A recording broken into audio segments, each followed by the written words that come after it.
अजंता गुफ़ा।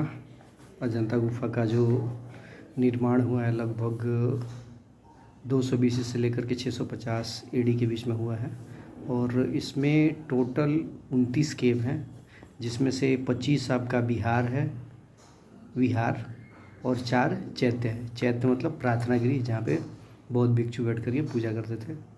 इसका निर्माण लगभग वाकाटक शासकों के द्वारा तथा कुछ सातवाहनों के द्वारा किया गया था। इसका मेन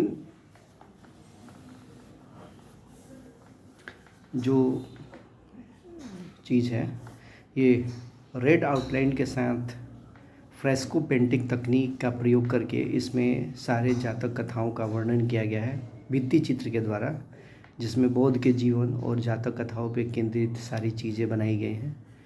और लगभग ये इन गुफ़ाओं में हीनयान से संबंधित गुफ़ा जो है वो 9, 10, 12, 13 और 15 है।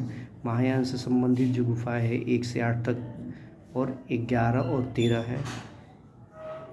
इसका खोज 1819 में जॉन स्मिथ के द्वारा किया गया था, जब वो यहाँ के आसपास के जंगलों में शिकार के लिए निकले थे। और 1983 में इसको यूनेस्को विश्व धरोहर का दर्जा दिया गया था। इसके साथ साथ 1983 में ही यूनेस्को के द्वारा एलोरा के 34 केवों को भी धरोहर स्थल के रूप में मान्यता दिया गया था।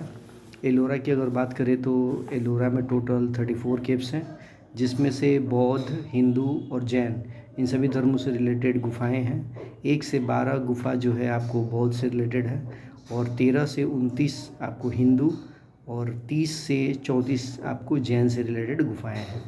गुफा संख्या 16 जो है ये कैलाश मंदिर है और गुफा संख्या 10 जो है ये विश्वकर्मा गुफा है, जिसका निर्माण चालुक्य और राष्ट्रकूटों के द्वारा कराया गया था। इसी तरीके से सातवाहनों के द्वारा विकास किया गया अपना ये अमरावती आर्ट है, जिसमें इसी के समय सातवाहनों के द्वारा बनाया गया महाराष्ट्र के आपका कार्ले का चैत्य हो गया, कान्हेरी केव हो गया, इन सभी